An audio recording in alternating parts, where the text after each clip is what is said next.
ఈరోజు నేను చేసి చూపించబోయే సూపర్ రెసిపీ ఏంటంటే కటీరా షర్బత్.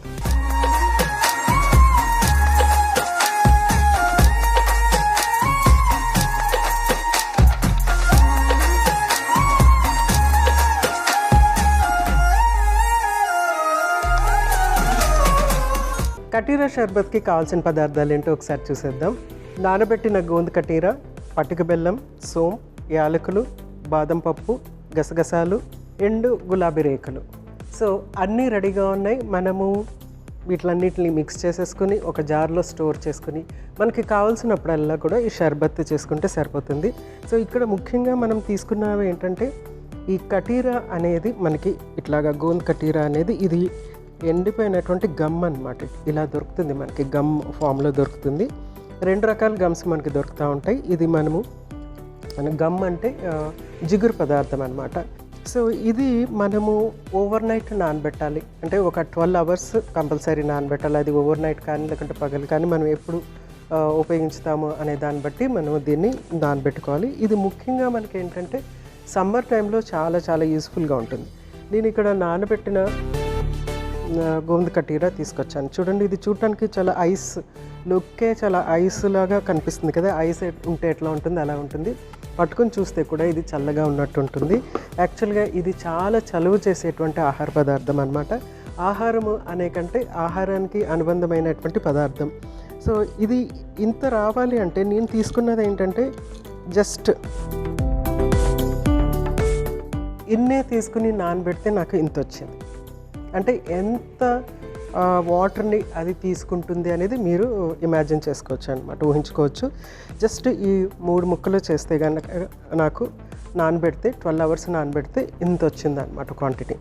సో ఇదేంటంటే వాటర్ని తీసుకుని ఉంటుంది కాబట్టి స్పెషలీ సమ్మర్ టైంలో ఇది మిక్స్ చేసుకున్నటువంటి షర్బత్ ఏదన్నా ఏ షర్బత్లో కానీ మజ్జిగలో కానీ సూప్స్లో కానీ ఎందులోన్నా చక్కగా మిక్స్ అయిపోతుంది. ఎందుకంటే ఇందులో మనకి ఏ ఫ్లేవరు ఉండదు, ఎటువంటి ఫ్లేవర్ ఇంపార్ట్ చేయదన్నమాట. మనం ఏ రెసిపీ చేసినా కానీ ఇది చక్కగా కలిసిపోతుంది అనమాట.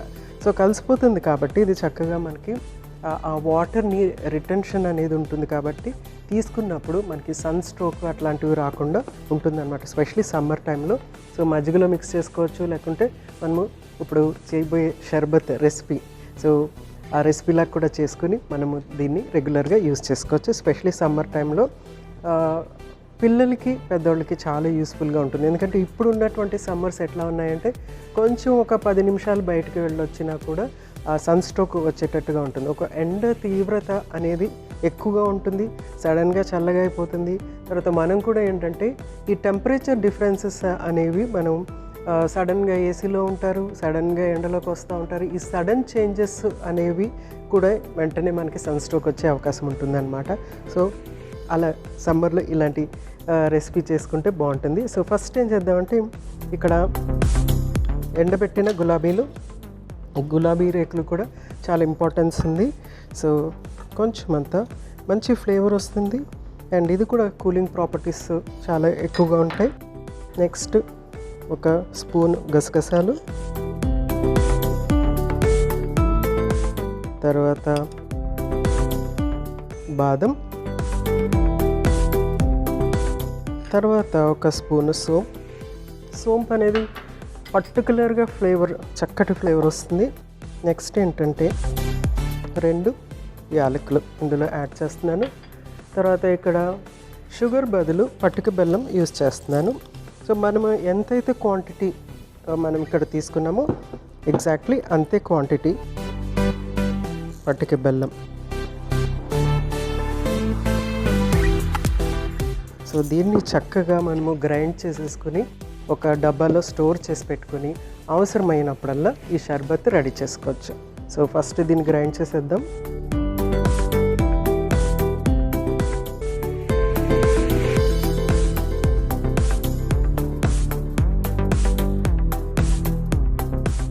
సో చక్కటి పౌడర్ రెడీ అయిపోయింది. వావ్, అట్లా మూత తీయగానే ఆ ఫ్లేవర్ ఎంత చక్కగా ఉందంటే స్పెషల్లీ అంటే మనము సోంపు యాడ్ చేసేటప్పటికి ఫ్లేవర్ అనేది చాలా అన్నిటికంటే డామినేటింగ్ ఫ్లేవర్స్ ఇక్కడ సోంపు అనేది చాలా డామినేటింగ్ ఫ్లేవర్.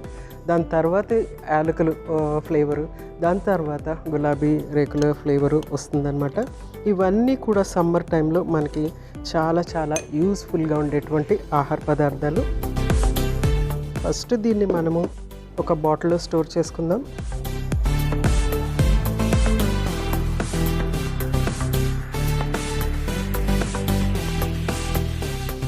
సో ఒక డిఫరెంట్ ఫ్లేవర్ ఉండేటువంటి షర్బత్ ఇది.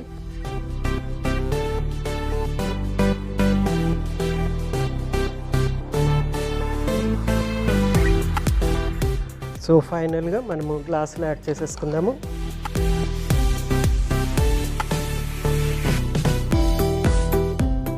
ఒక స్పూన్ షర్బత్ పౌడర్, తర్వాత ఒక స్పూన్ గూంద్ కటీరా,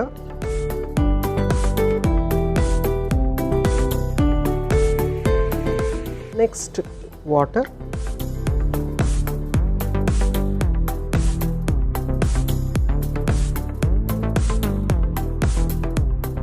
సో చూసారా, నేను ఇప్పుడు గులాబీ రేకులు ఎందుకు యాడ్ చేశానో మీకు అర్థమైపోయి ఉంటుంది.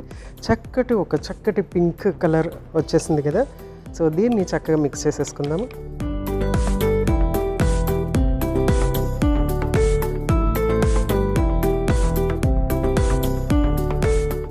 సో చక్కగా మిక్స్ అయిపోయింది. మనము ఒకే ఒక్క స్పూన్ ఇందులో యాడ్ చేసాము. చక్కగా మిక్స్ అయిపోయింది. ఒక కైండ్ ఆఫ్ వాల్యూమ్ టెక్స్చర్ ఇస్తుంది అనమాట. తర్వాత వాటర్ రిటెన్షన్ అనేది చాలా హైగా ఉంటుంది. చాలా మోర్ దెన్ 100 times ఉంటుందన్నమాట. చాలా హైగా ఉంటుంది. సో సమ్మర్ టైంలో మనము బయటకు వెళ్తున్నప్పుడు ఇది ఒక గ్లాస్ తీసుకుంటే సరిపోతుంది. లేకపోతే సమ్మర్లో బయట తిరిగి వచ్చిన తర్వాత ఆ సన్ స్ట్రోక్ నుంచి బయటపడాలంటే డెఫినెట్గా ఇలాంటి డ్రింక్ తీసుకుంటే బాగుంటుంది. లేకపోతే మనం ఏం చేయొచ్చు అంటే ఇట్లాంటి షర్బత్ని ఒక బాటిల్లో మిక్స్ చేసేసుకుని మనకు కూడా తీసుకుని వెళ్ళి కొంచెం సిప్ చేస్తూ ఉంటే మనకి ఆ చల్లదనం, ఆ చలువ అనేది చేస్తుంది అనమాట. సో ఆ సన్ స్ట్రోక్ రాకుండా చూస్తుంది. అయితే ఒకటి మాత్రం జ్ఞాపకం పెట్టుకోవాలి, ఎక్కువ క్వాంటిటీ తీసుకుంటే డెఫినెట్గా స్టమక్ అప్సెట్ అవుతుంది అనమాట. సో చాలా తక్కువ క్వాంటిటీ తీసుకోవాలి. నేను జస్ట్ చెప్పాను కదా, ఒక 2-3 ఈ క్రిస్టల్స్ 2-3 నానబెట్టేటప్పటికే ఇంత వచ్చింది. సో మనం జస్ట్ ఒక స్పూన్ తీసుకుంటే సరిపోతుంది.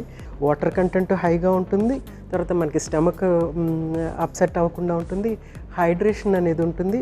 వీటి నుంచి వచ్చేటువంటి కొంచెమంత కార్బోహైడ్రేట్, ఆ కొంచెమంత ప్రోటీను, తర్వాత కొద్దిగా కాల్షియం, మోస్ట్ ఇంపార్టెంట్ ఏంటంటే కాల్షియం కూడా ఇందులోంచి మనకు వస్తుంది. కాబట్టి ఇవన్నీ కూడా మన మజిల్ స్ట్రెంగ్త్ని రీటైన్ చేస్తుంది అన్నమాట.